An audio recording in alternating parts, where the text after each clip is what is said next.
Courtney Cox here with Nick Goss as the Bruins beat the Penguins 4-3 here at the Garden. Brad Marchand, 2 goals for him. I mean, this team, 2 in a row now wins after a 4-game losing streak. Let's talk about looking ahead.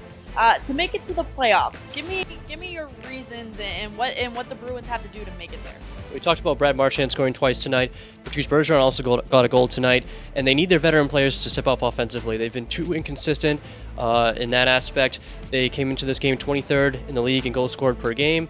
That's a problem because they don't have the same defense and backup goaltending that they've had in the past to win 2-1 games, 1-0 games. They need to score a bunch of goals over the second half of the season, and they need guys like Riley Nash, Patrice Bergeron, who both scored tonight, as well as Marchand, Backus, and Jimmy Hayes as well, to step it up offensively and capitalize on their scoring chances. We can also talk about David Pasternak, who is one of their top goal scorers. He went 17 games without scoring a goal. He did score the other night, but tonight, no goal for Pasternak. But do you think that he's back? I think he's turning in the right direction.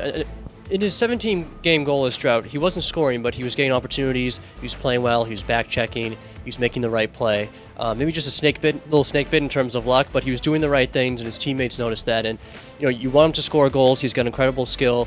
Leads the team with 20 this season.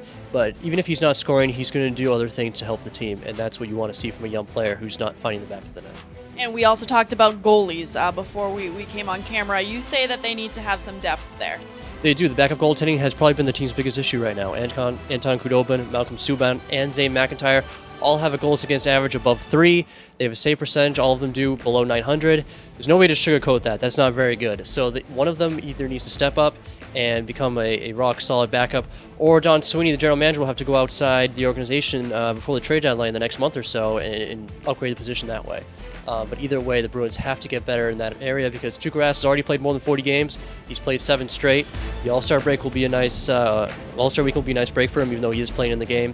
But they can't rely on him to play every night. They need better stability from the backup role. All right, you think they can do it?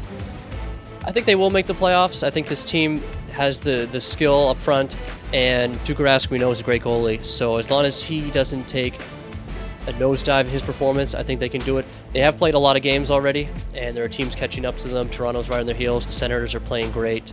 But I think this team is good enough to make the playoffs, but they're going to have to play really well on the road. 13-9-6 away from TD Garden this season, and they have 2 big road trips coming up after the All-Star break. They have to go to California to play 3 really good teams. That also includes a Dallas trip, and they also have to go to Western Canada, and a lot of those teams are really improved this season. So I think if they can take care of business on the road, they'll put themselves in a good spot. All right, great stuff from Nick. And as always, you can follow along with him on Twitter at Nick Goss Nesson. Make sure to keep it locked in right here at Nesson.com for all your Bruins needs, especially ahead of All-Star Weekend.